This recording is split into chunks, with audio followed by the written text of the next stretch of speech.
Olá, pessoal! Hoje nós damos início, ao livro 3, que vai trazer na unidade 1, conhecendo mais sobre pessoas e fatos, a entrevista como gênero textual. Na imagem, vocês vão ver aí vários microfones, para poder captar uma entrevista, um posicionamento que alguém tenha a fazer.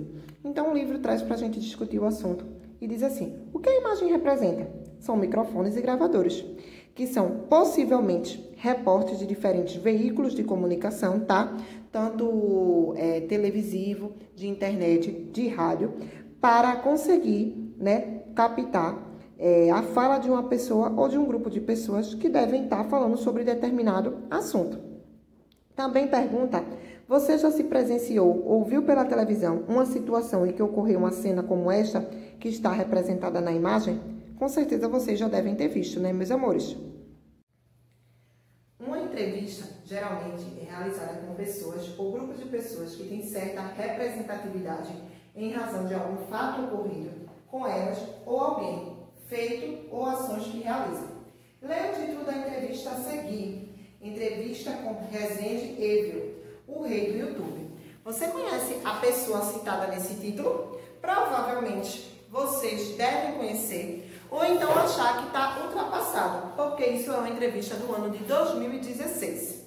Que tipo de informações sobre essa pessoa você acha que foram levantadas na entrevista feita com ela? Após trocar ideia com os colegas, leia a entrevista para saber as informações que ela traz. É uma entrevista que foi feita pela repórter Juliana Prado em 8 de julho de 2016. Como o mundo da internet é volúvel, é um mundo muito rápido, provavelmente Rezende Evil não deve mais ser o rei do YouTube. O jovem paraense alcançou a marca de 7 milhões de seguidores em seu canal do YouTube, o Rezende Evil. Além de gravar vídeos para o seu canal, o game até já escreveu um livro, Dois Mundos, um Herói, uma aventura não oficial de Minecraft. Confira a entrevista que fizemos com Pedro Afonso Rezende, o Rezende Evil, para saber um pouco mais sobre sua trajetória online e offline. Nome completo: Pedro Afonso Rezende Poço. Data de nascimento: 24 de agosto de 1996. Na época, ele tinha 20 anos. Cidade onde nasceu: Londrina, no Paraná. O game favorito: Minecraft. Filme ou seriado favorito: Harold e Flash. Livro favorito: Dois Mundos, um Herói, uma aventura não oficial de Minecraft. Nada moderno, O filme dele favorito é o próprio filme, o próprio livro. Para quem daria nota 10? Meus pais. Para quem daria nota 0? Para todas as pessoas que têm atitudes erradas. Um defeito: ansiedade. Uma qualidade: persistência. Um sonho: continuar a vida que tenho atualmente. Um pesadelo: perder as pessoas que amo. Você era um tipo de criança que sonhava em ter um videogame? Com quantos anos você ganhou seu primeiro videogame? Ele responde: eu tenho um videogame desde pequeno, mas nunca fui fissurado. Até pouco tempo atrás, eu tinha outras atividades. Jogava futebol, ia para a aula, então eu acabava tendo pouco tempo para o videogame. Mas sempre tive um em casa. Ganhei meu primeiro, um PlayStation 1, quando completei 7 anos. Eu me lembro que queria demais o videogame, porque meu amigo já tinha. Meu pai me deu de aniversário e eu fiquei felizaço. A repórter pergunta: e como você migrou do videogame para o computador? Essa transição foi até um pouco estranha, porque meu primo sempre jogou no computador e ele insistia que era melhor do que no videogame. Eu ficava bravo, porque eu nunca achei que o computador era melhor. Mas quando o Minecraft foi lançado, só era possível jogá-lo no computador. Não tinha opção em videogame. Para não ficar de fora, porque eu gostava muito do jogo, troquei o videogame pelo computador. E como você começou a postar vídeos no YouTube? Quantos anos você tinha quando abriu seu primeiro canal? Eu tinha de 13 para 14 anos quando criei um canal chamado Game Mestre. Eu jogava Resident Evil no PlayStation 3. Em uma determinada parte do jogo, não conseguia passar de fase de jeito nenhum. Então resolvi procurar no YouTube para ver se tinha alguma dica e encontrei um canal que ensinava um tutorial de como passar de fase. Achei a ideia muito legal e quis fazer igual. No começo, como você fazia para produzir os vídeos? Eu fazia uma pilha de livros gigantes, colocava uma câmera em cima e ficava do lado jogando. A gravação ficava horrível. Ele ri. Eu postava os vídeos em um canal chamado Game Mestre, que foi meu primeiro canal. Lá postei 16 vídeos. Eu gravava um vídeo a cada 3 dias, mas o resultado era tão ruim que acabei apagando este canal. Hoje eu me arrependo, gostaria de rever o primeiro vídeo que eu gravei para ver a evolução. De onde surgiu o Resende Evil, o nome do seu atual canal? Foi ideia do meu pai. Na época eu jogava um game chamado Resident Evil, quando falei para o meu pai que precisava de um novo nome para o meu canal. E ele sugeriu Resende Evil, porque Resende é meu sobrenome e combina com o nome do jogo. Como eram seus primeiros vídeos no Resende Evil? Meu primeiro vídeo já foi sobre Minecraft. Tinha um mod em que eu gostava muito e comecei com ele. Já comecei animadaço, porque no outro canal eu era muito morto. Como o canal era novo, já comecei gritando. Se assistir o primeiro vídeo, vai ver que até estoura o áudio de tanto que eu grito. Ele ri também. Mas eu comecei bem. Eu tinha, na verdade, visto alguns canais da época. Peguei umas dicas de como os caras faziam e comecei a fazer meus vídeos. Quando você alcançou a marca de 20 mil inscritos, mostrou o rosto pela primeira vez, como foi a reação dos seus seguidores? A galera ficou surpresa, porque eu sempre estranho quando a gente só ouve a voz da pessoa e não conhece o rosto. Mas hoje eu esperaria um pouco mais, esperaria até os 100 mil inscritos, para criar um suspense maior. Nessa época, você disse que sonhava em alcançar a marca de 200 mil inscritos no seu canal e que acreditava que só alcançaria 1 milhão quando estivesse com barba branca.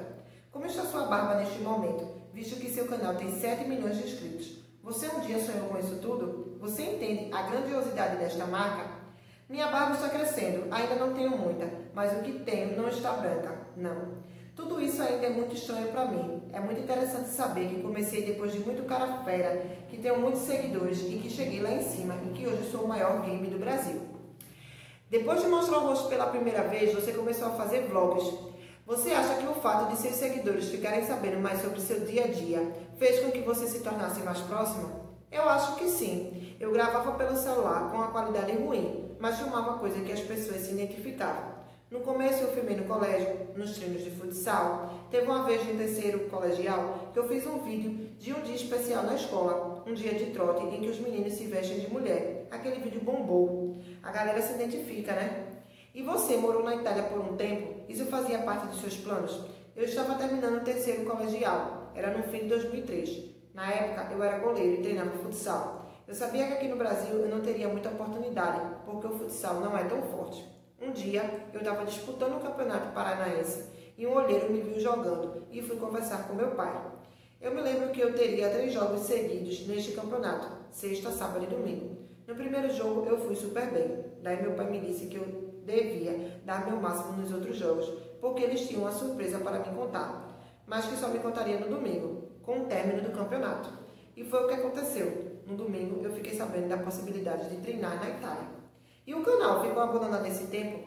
Por um tempo sim, eu não tinha computador lá e nem tempo de fazer os vídeos. Então fiz alguns vlogs, mas o número de acesso caiu um pouco. Depois usei todo o dinheiro que eu tinha para comprar um computador, que eu uso até hoje. A partir de quando você percebeu que o canal, que era brincadeira no início, se transformou em algo sério? Assim que eu voltei da Itália, tive certeza de que era isso que eu queria para a minha vida. Comecei a postar vídeos com frequência, 2 vezes por dia, e a brincadeira virou trabalho.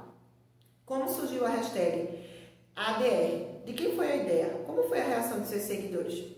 Eu queria criar um elo com meus inscritos, para que eles pudessem se identificar como parte de alguma coisa. Na época, eu estava chegando na marca de 1 milhão de inscritos no canal, então criei a Aliança do Resende. Todo mundo aderiu super rápido. No Twitter, praticamente todo mundo usa a hashtag ADR no nome. Quanto mais os haters zoavam, mais meus seguidores usavam a hashtag. Sobre essa dedicação ao canal, uma vez que você já se sentiu pressionado ou desanimado por conta de tanto esforço e cobrança, todos os dias eu me sinto assim. Eu sou muito perfeccionista, quase radical. Se cair o número de visualizações, por exemplo, eu já fico super preocupado. Quando eu comecei o canal, isso era pior. Eu não saía dos sites de estatística.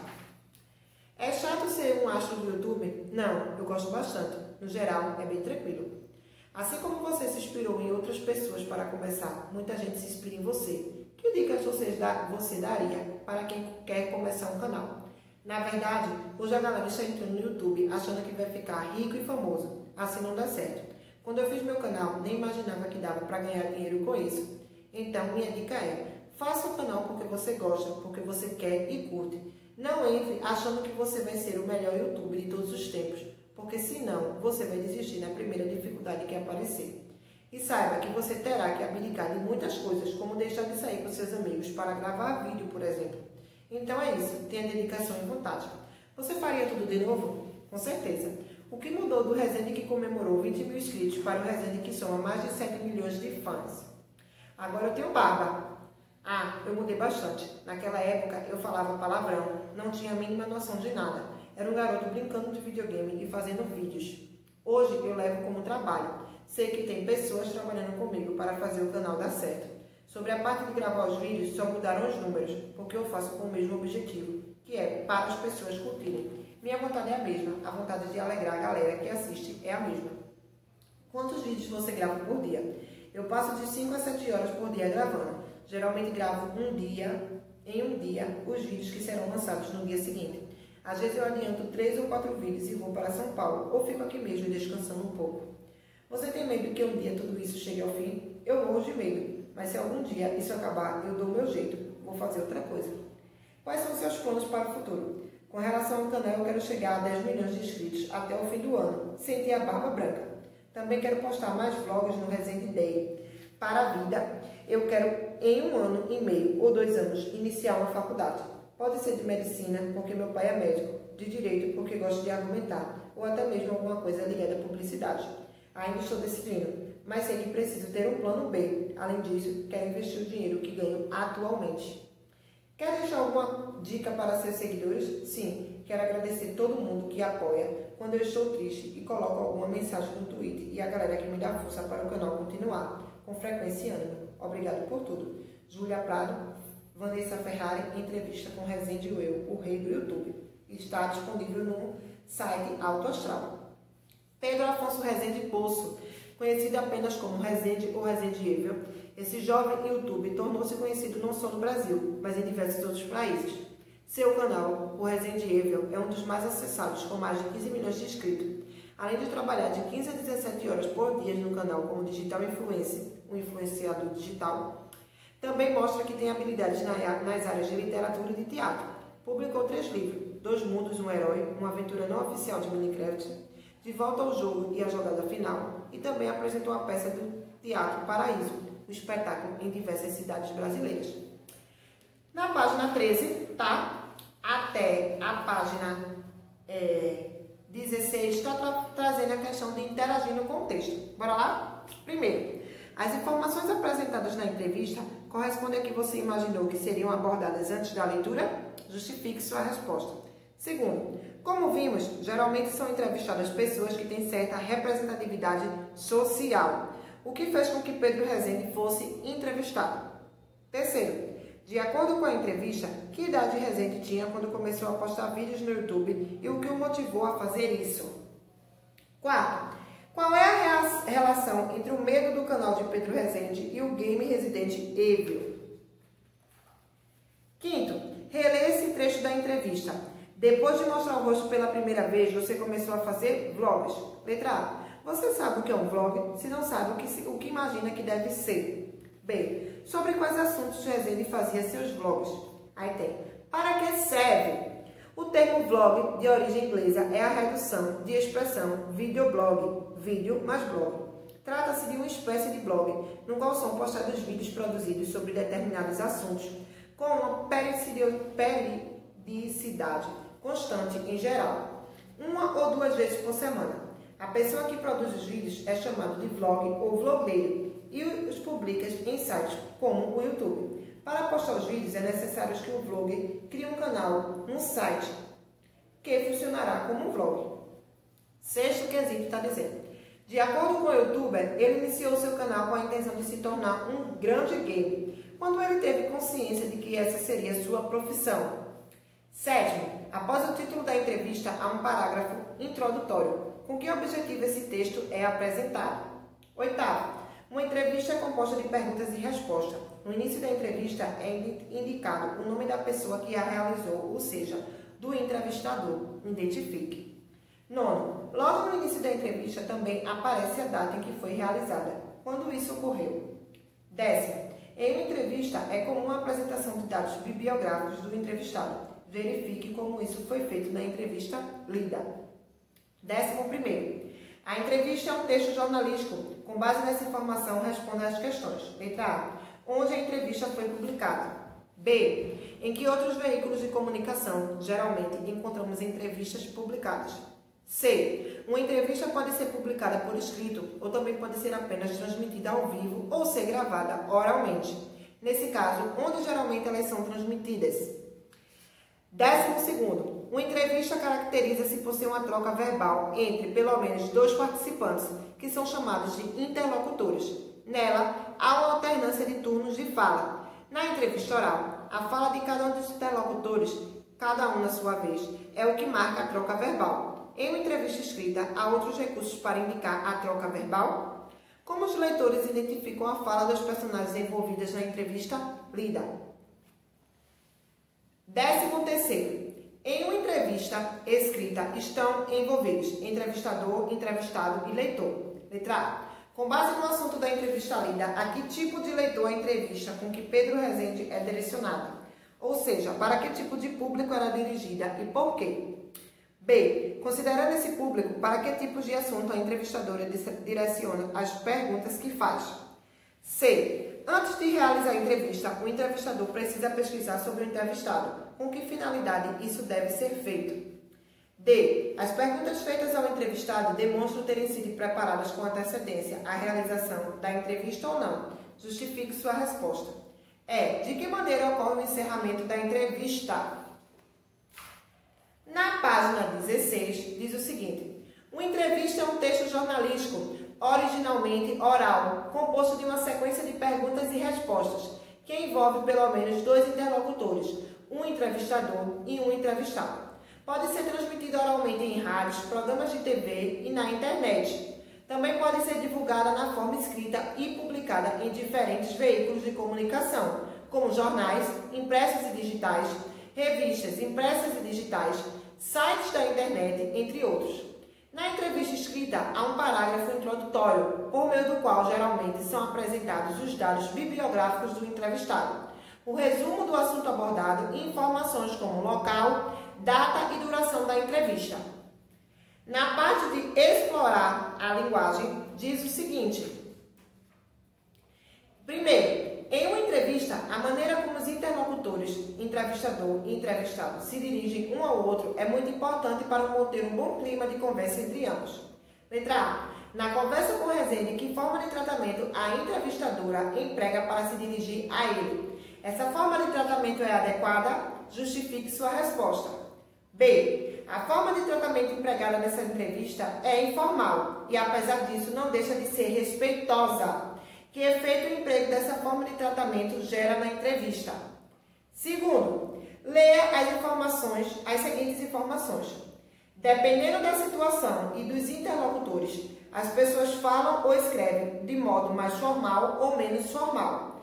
Por exemplo, em uma situação mais descontraída, como em uma conversa entre pessoas jovens ou entre amigos, ou ainda quando escrevemos a um familiar ou um colega, geralmente empregamos um registro informal, que permite o uso de palavras no diminutivo, de gírias ou de expressões reduzidas, como tapa, tava e pra. Por outro lado, em situações em que os interlocutores não têm intimidade, como em uma carta dirigida à Câmara de Vereadores da cidade, utiliza-se um registro formal, baseado nas regras da gramática normativa. Sabendo disso, releia o seguinte trecho da fala do entrevistado, Pedro Rezende, e observe as palavras em destaque. Meu pai me deu de aniversário e eu fiquei felizaço. Já comecei animadaço, porque no outro canal eu era muito morto. É muito interessante saber que eu comecei depois de muito cara fera, que tinha muitos seguidores e que eu cheguei lá em cima. Aquele vídeo bombou, a galera se identifica, né? Quanto mais os hackers zoavam, mais meus seguidores usavam a hashtag. A gíria é um tipo de variação linguística, fenômeno que se refere à propriedade da língua de se modificar por diferentes motivos, como faixa etária, origem geográfica, status econômicos, grau de escolarização dos falantes, grupos sociais ou profissionais, além do momento histórico e das situações de uso. As gírias são próprias de determinada época e deixam de existir quando caem em desuso. Muitas, porém, são tão utilizadas que, quando acabam sendo incorporadas pelo vocabulário oficial, fazendo parte dos dicionários, ao longo dos seus estudos, a gente vai trabalhar a variação linguística, né? Letra A. As palavras em destaque nesse trecho são exemplos de variedade linguística. Felizaço, animadaço, cara fera, bombou, galera e zoado. Como é chamada essa variedade? B. O registro empregado por Rezende é mais formal ou menos informal? Em sua opinião, por que ele empregou esse tipo de registro ao responder as perguntas? C. Identifique na entrevista alguns trechos que mostram o emprego de palavras próprias do registro informal e destaque essas palavras. Então, vocês têm que voltar lá no texto, tá? Terceiro, a entrevista com Pedro Rezende foi publicada primeiramente de maneira oral. Depois, para ser divulgada ao público, ela foi transcrita. Mesmo após serem escritas, as entrevistas geralmente preservam alguns traços da oralidade, chamados de marcas da oralidade. Leia as informações a seguir. As marcas da oralidade são palavras e expressões da linguagem informal empregadas em textos escritos que transmitem ao leitor a impressão de que o autor do texto está conversando com ele. Alguns exemplos são, né, daí, então, tá, como eu disse, aí. Outros exemplos de marca da oralidade são as repetições de palavras usadas para enfatizar algo apresentado pelo interlocutor. Os trechos a seguir referem-se a algumas respostas dadas por Rezende. Elas apresentam algumas marcas da oralidade. Sublinhe. Minha barba está crescendo, ainda não tenho muita, mas as que tenho não está branca ainda não. A galera se identifica, né? Daí meu pai me disse que eu deveria dar o máximo nos outros jogos, porque ele tinha uma surpresa para me contar, mas só me contaria no domingo, com o término do campeonato. Então, fiz alguns vlogs, mas o número de acessos caiu um pouco. Ah, eu pensei em parar, sim, porque eu sou muito assim. Se começar a ficar ruim, eu não consigo seguir em frente. 4. Na entrevista, algumas palavras aparecem grafadas entre parênteses. Identifique um exemplo na entrevista e explique o que ela significa. Assim, né, concluímos essa primeira parte em relação à leitura da primeira entrevista, tá, gente? As páginas deixarei no plural.